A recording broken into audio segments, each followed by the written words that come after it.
Black Maternal Health Week has come and gone, and while the hashtags might have cooled down, the crisis, still hot. The truth is, we didn't need a dedicated week to tell us what we already know.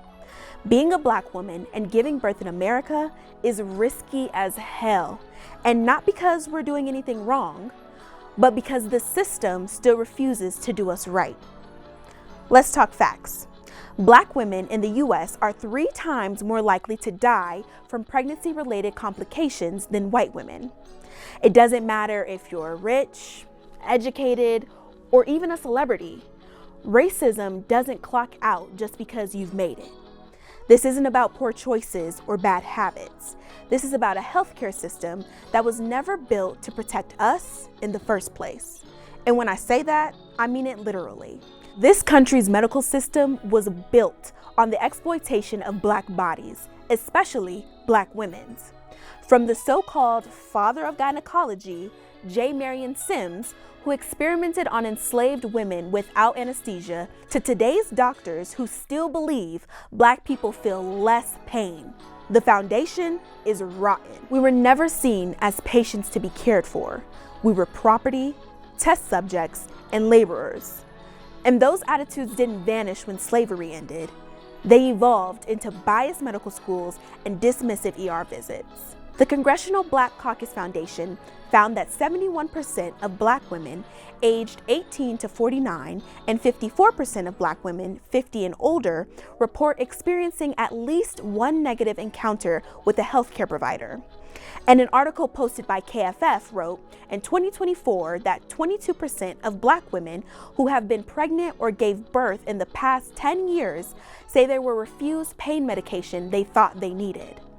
Black maternal health disparities have been ignored, so much so that Vice President Kamala Harris launched the first Maternal Health Day of Action as a White House call to reduce maternal mortality and morbidity rates in the United States during the Biden administration.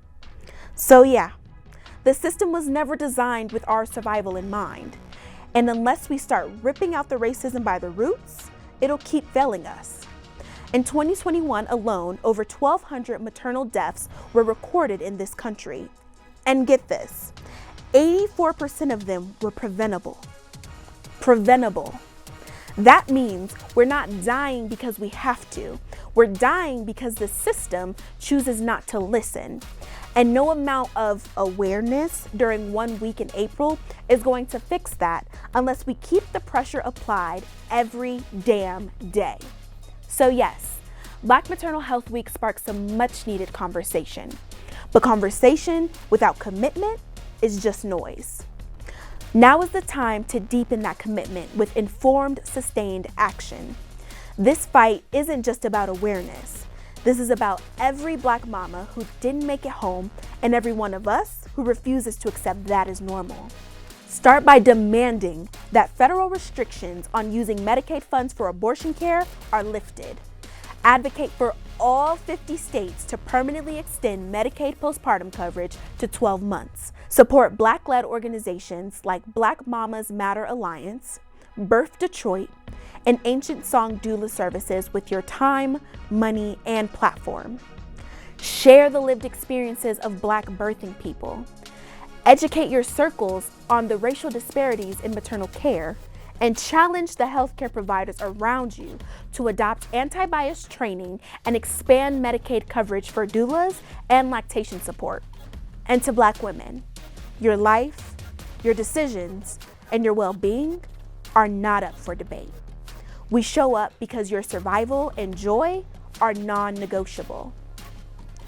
I'm Miko Love, and this is Generation Girl Code, where we keep it real, we call it out, and protect women like our lives depend on it, because they do.